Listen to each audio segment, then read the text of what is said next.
Back now with Endgame. The issue of African-American support for Pete Buttigieg seemed to be a theme of the debate on Wednesday night, except it seemed as if all the candidates didn't know how to talk about it other than Buttigieg. Here's Buttigieg and Kamala Harris back-to-back here on this issue of Buttigieg's arguably inability so far to woo African-American voters.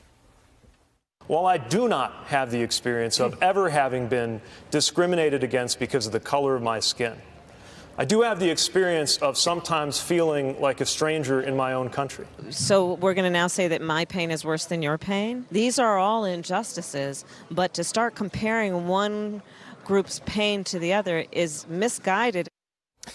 Michael Eric Dyson, what was interesting about Kamala Harris's criticism there post-debate is that she actually had an opportunity to say that right directly back at Pete Buttigieg, and she backed off. Yeah. She actually, when he gave his answer, and there was more to it, and I think at some point he even threw out the caveat going, I know I'm not going to compare struggles, but... Right.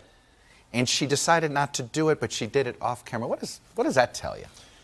Well, first of all, she's reinforcing a point that many people have made. You can't engage in an oppression derby. The Jews, the blacks, the Italians, the gays. By the way, you're always going to lose. Whatever derby, you're always going to lose. Somebody always feels oppressed. I mean, if you ain't in Kentucky, it's bad. So what's interesting is that she also had to deal with the gauntlet that had been thrown down is that black people are more more homophobic, right? So now you're thinking, if I come at him, then it reinforces the perception of black people being more homophobic. And I think it's unfortunate, right? James Baldwin said that the problem that many black people had with some Jews in the 60s was not that they were Jewish, is that they were white.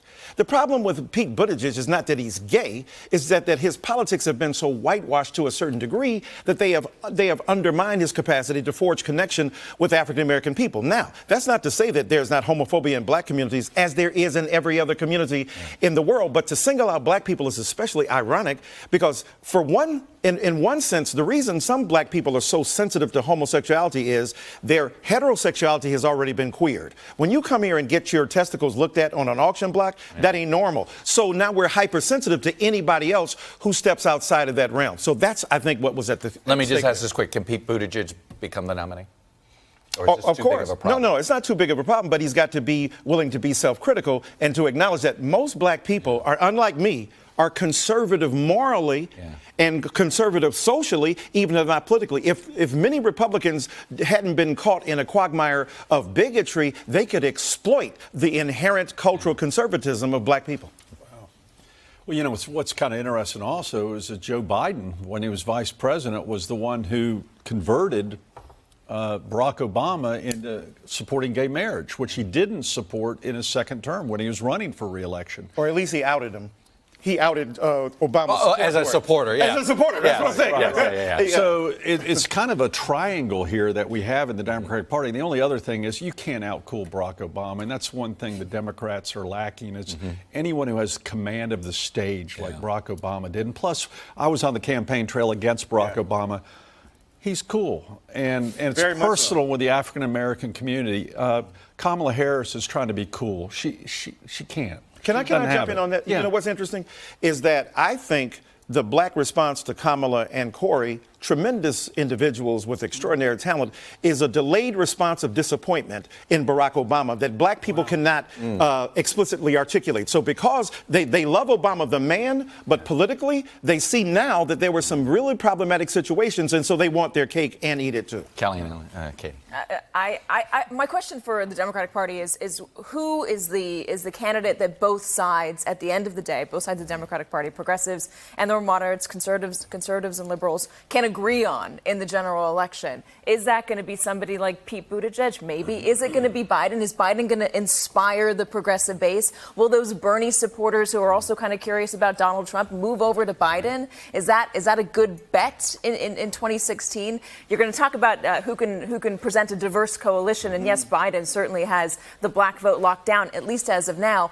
But who can lock down that vote, and who can lock down the progressive vote? Who can convince Bernie supporters to support them along with those moderates? That's a great point.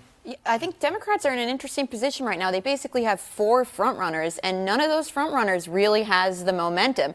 And the race the race question for Pete was basically a subtext of that debate. Nobody really came at him. Yeah. And even though Kamala Harris criticized him afterwards, Kamala Harris and Cory Booker also don't have the support of African-American voters. Joe Biden is really the only candidate who has strong African-American support right now, which is fascinating. Michael, you're going to kill me here. I only got a second here on Right. the Jay-Z book. Let me just ask this. Right.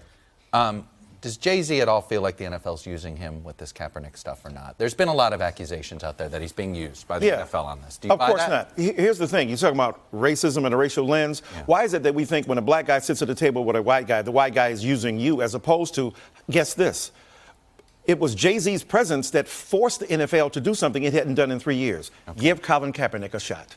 So at that level, we got to say Jay won. You know how to listen to production. Thank you, sir.